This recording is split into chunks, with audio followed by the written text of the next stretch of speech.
Crew Podcast. Brad Logan alongside David Johnson. Big news today. Lane Kiffin is out as head coach at Ole Miss. In is defensive coordinator Pete Golding, what we thought would be an interim capacity. But Lane Kiffin is out. Pete Golding is in, and we would learn that it would be in a permanent capacity, as Director of Athletics Keith Carter would post on social channels about how excited he was to have Pete Golding is the new Rebel head coach. And David, things go really, really slow, and then all of a sudden it's warp speed.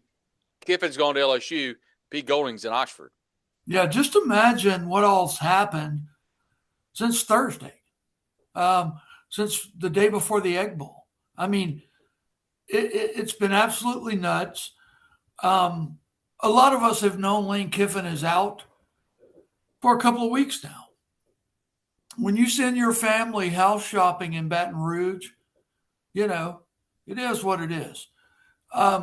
Credit goes to Keith Carter and Chancellor Glenn Boyce for resolving this issue quicker than I think anybody thought they would. There's no national search or anything like that. The man that they believe has the plan is on the staff, has accepted the job. Ole Miss has its new football coach. And, you know, there are still a lot of dominoes to fall, Brad, but I think the majority of Lane Kiffin's assistant coaches are likely to remain in Oxford. I really do, because Keith has been proactive in telling those guys they're going to get raises, and they all love Pete Golding. Who wouldn't want to work for Pete Golding, I think, is the way a lot of these assistants are looking at things. And it'll be interesting to see. Of course, he already released a statement where he tried to play the victim as to you know what Lane says over the next couple of days. But you know, we've covered Lane Kiffin for 6 years. SEC football is war to him. He could not stay any longer, Brad. He could not coach this team not one more day, because he's at war with Ole Miss now. And if he hasn't quite gotten there yet, he'll get there within a day or two. I promise you that. So I think the best move was made. No need for a search. We got a guy here, a young guy that we think has a bright future. And, you know, more importantly, I think when Keith met with the players this morning, he asked them what he thought they should do. And almost to a man, they said Pete Golding. And Keith did it. And congratulations to him and to Pete Golding. This is going to be a hell of a ride. You know, I've been really championing Dr. Glenn Boyce and also Keith Carter. Forgive me, it's not been a lot of sleep here lately. Keith Carter. And so whenever the meeting happened, as you'd made reference to, I've been in the camp of Joe Judge becoming the new interim head coach. But I think if you look at it, David, you know Pete really well, dating back to Delta State. And I think Keith, I'm thinking here, we've not talked to Keith. We've efforted Keith, and we'll get to him as soon as we can. But I think this was Keith thinking, okay, Pete's going to do a great job because he's the number one recruiter. The staff from defense is already there. They are going to do their best to hold on to the offensive staff. There was a video that leaked 30 seconds ago that it looked like Charlie Weiss Jr. was getting on the plane. So that's something we'll monitor. We're live. I mean, we're coming to you Sunday afternoon as soon as all this happened. So we'll monitor all that. But I think Keith's probably looking at this thinking, okay, let's put Pete as interim. But then, can we do any better than Pete? And I don't know that Ole Miss can right now. And that's what's really cool to me, that he has enough foresight to see if this goes right and Pete can keep and galvanize this team, then let's just rock and roll. Let's, take care of our offensive staff.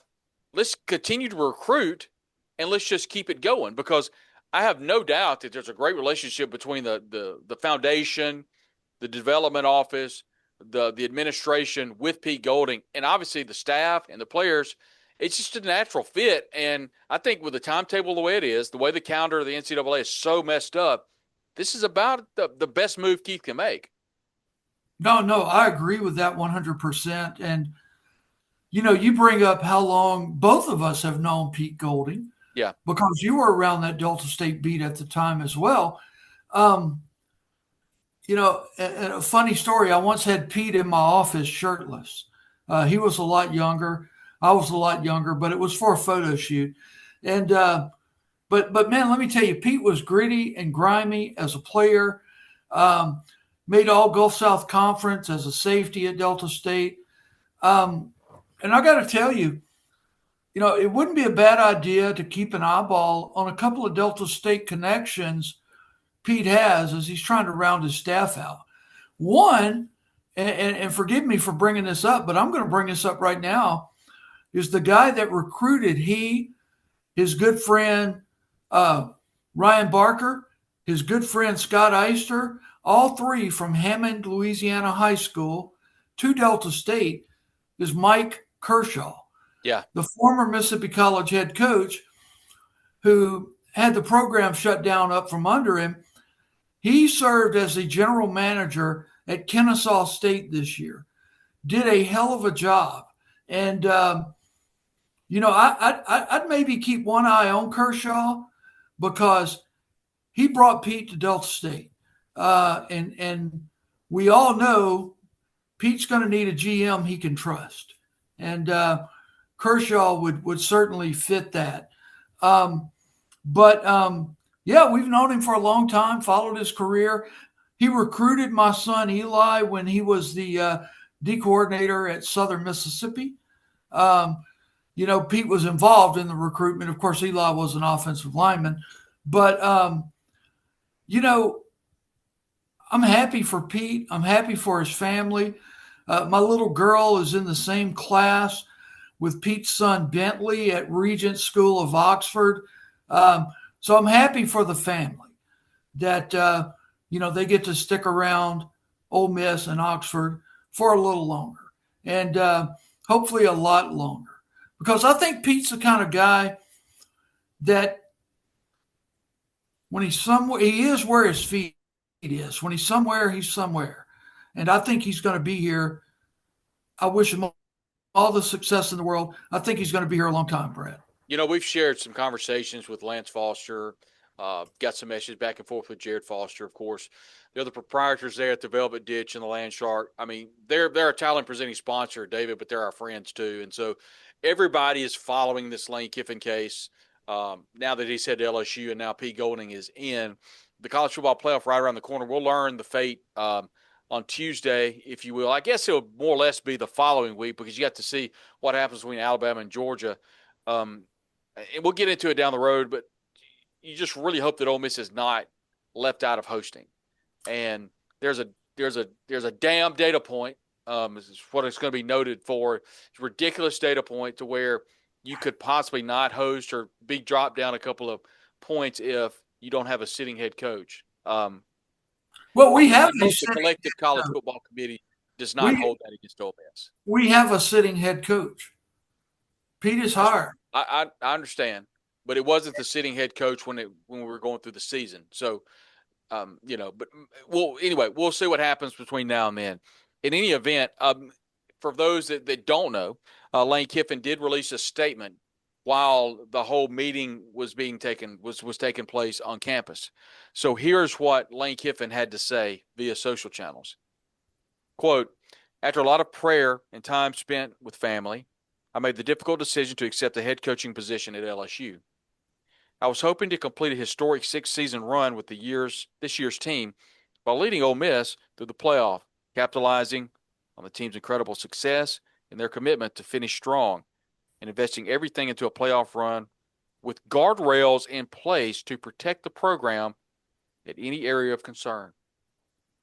My request to do so was denied by Keith Carter, despite the team also asking him to allow me, you'll see me a lot in this, me to keep coaching them so they could better maintain their high level of performance. Unfortunately, that means Friday's Egg Bowl was my last game coaching the Rebels.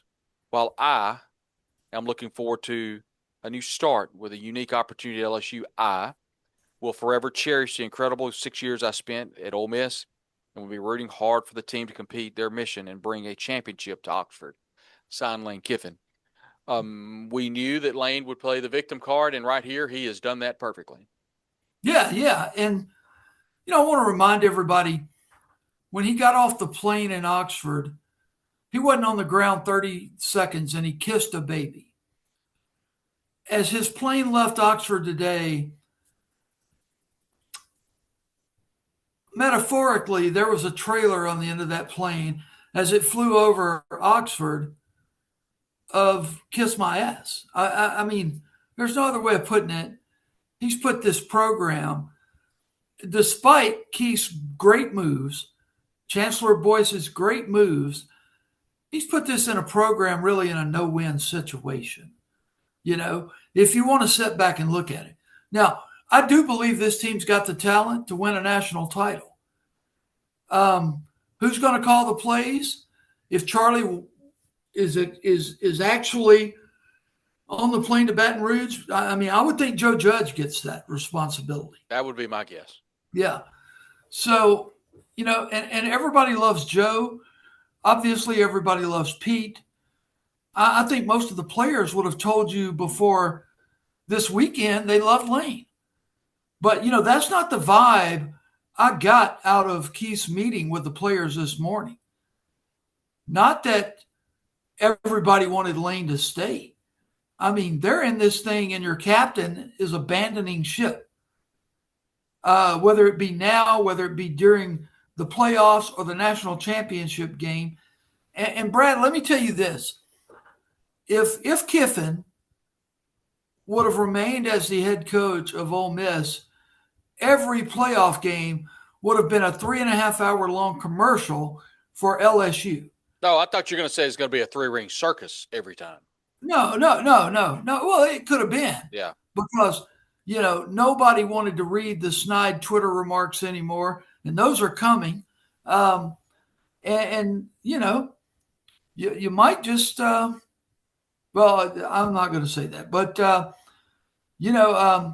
I go back to what my buddy Ben Garrett said last week, and it's kind of ringing true today. So good for Ben.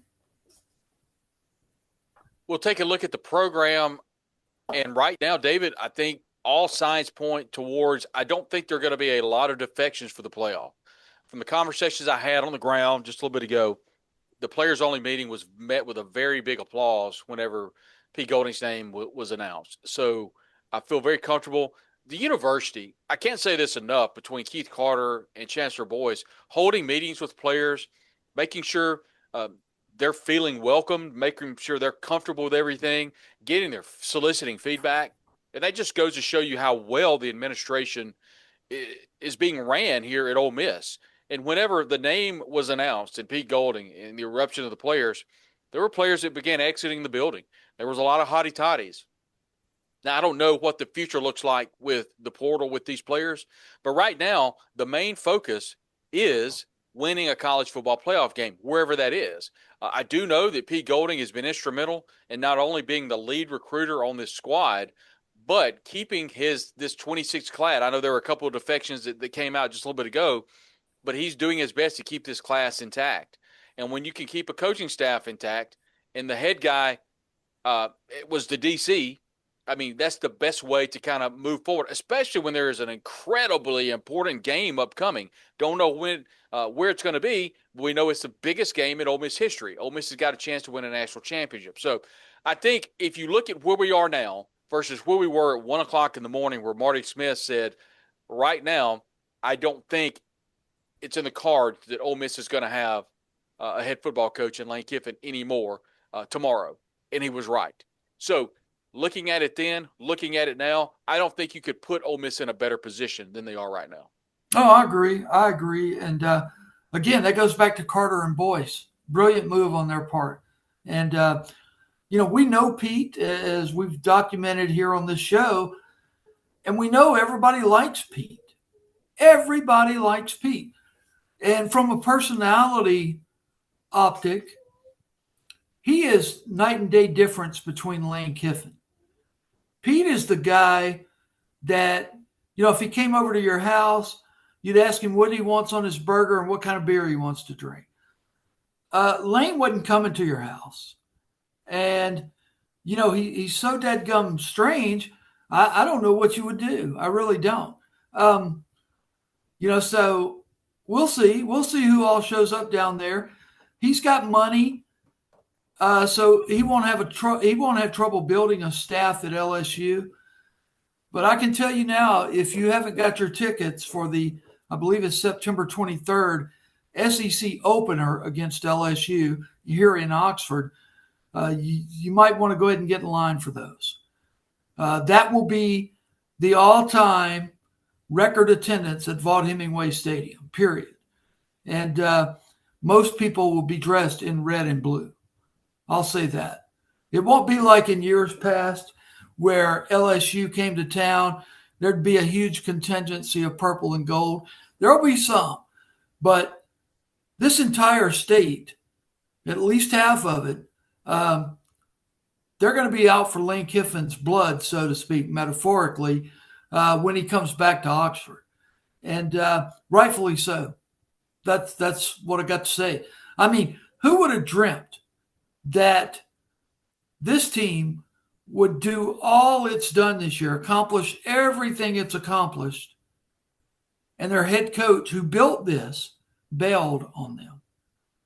And Brad, that's the only thing I can say. He bailed on them for his, I'm paraphrasing here, but quote unquote, unique, great opportunity in Baton Rouge. I mean, okay, just have fun. That's all I got to say is have fun, buddy. New head coach at Ole Miss is Pete Golding. Could not do what we do without our sponsors. You heard us talk about the Velvet Ditch and the Land Shark before. We kind of got started today. So grateful that they're our title and presenting sponsor. Secondly, a special thank you to John O'Reilly and the Dirt Doctor, and then Philip Hearn of the Hearn Law Firm. Appreciate all of them being partners here on the Red and Blue Crew podcast. David, before we go today, very close to Pete Golding, specifically his days at Delta State. Do you have anything that you remember about Pete Golding that you can share about the new head coach at Ole Miss? Pete is a good guy, period.